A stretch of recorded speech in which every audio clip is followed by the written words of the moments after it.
In this video, we will learn how to determine the number of firms in the long run equilibrium in case of perfect competition. The question is, suppose a firm in a competitive market has following total cost, that is total cost is equal to 16 plus x square, where x denotes the output, TC denotes the total cost. The market demand is given us as x is equal to 408 minus P.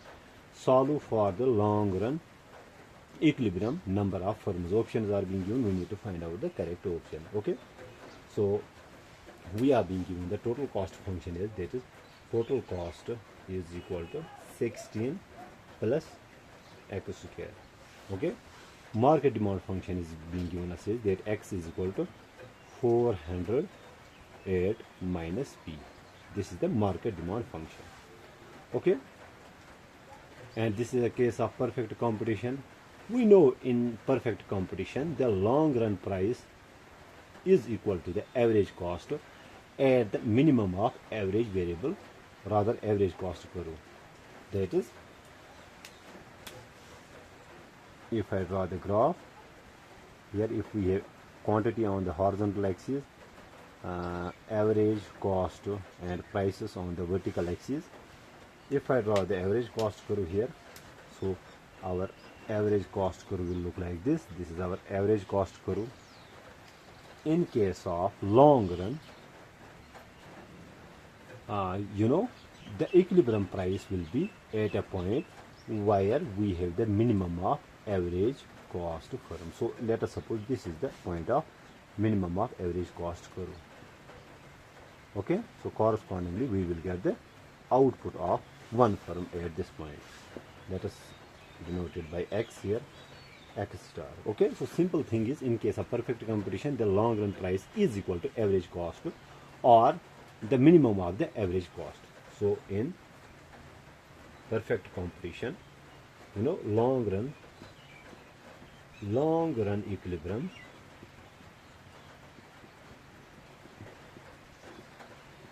occurs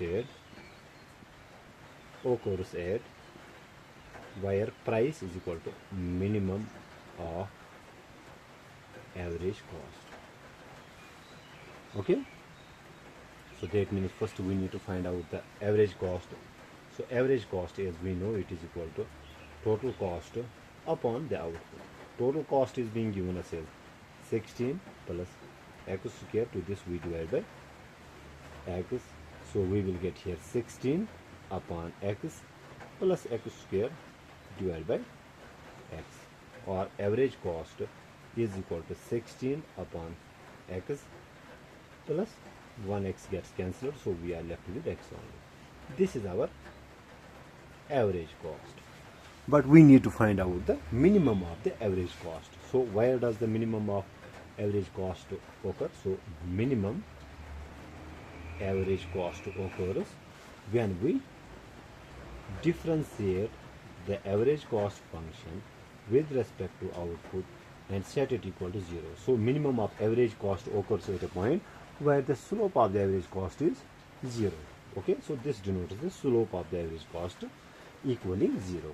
So we need to differentiate this function with respect to x. Derivative of 1 upon x is, so we get minus 16 divided by x square.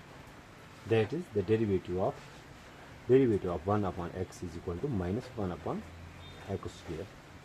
Okay, derivative of x in the second term is 1 and we set it equal to 0. Transpose this here, so we will get 16 upon x square is equal to 1, or cross multiply x square is equal to 16, which implies x is equal to, transpose this here, so x is equal to under root 16, which is equal to 4 square. Square root gets cancelled and we get only 4. I have taken only the positive sign because quantity is always positive. Okay, so output produced by each firm in the perfectly competitive market is 4. Okay, having said that, we need to find out then the price.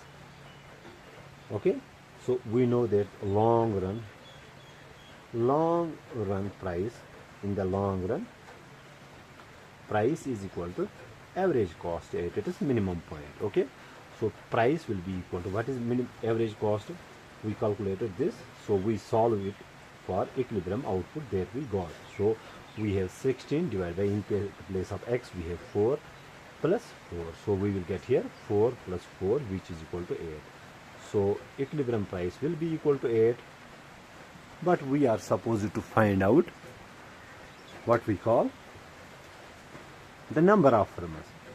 Okay, to find out the total number of firms, we need to find out how much the market is producing, or total market output. Total output in the market will be equal to, so plug the value of P is equal to 8 into the market demand function, that is x will be equal to 408 minus the equilibrium price that we got is 8. So output is equal to 400. Now number of firms will be equal to, number of firms will be equal to, that will be equal to the total market output. So total market output divided by output of single firm. Okay, so single firms output. So total market output is 400 divided by the output of a single firm, which is 4. So we will get 100 as the number of firms in the long run perfectly competitive market. Okay, I hope I make myself clear in this video. Thank you.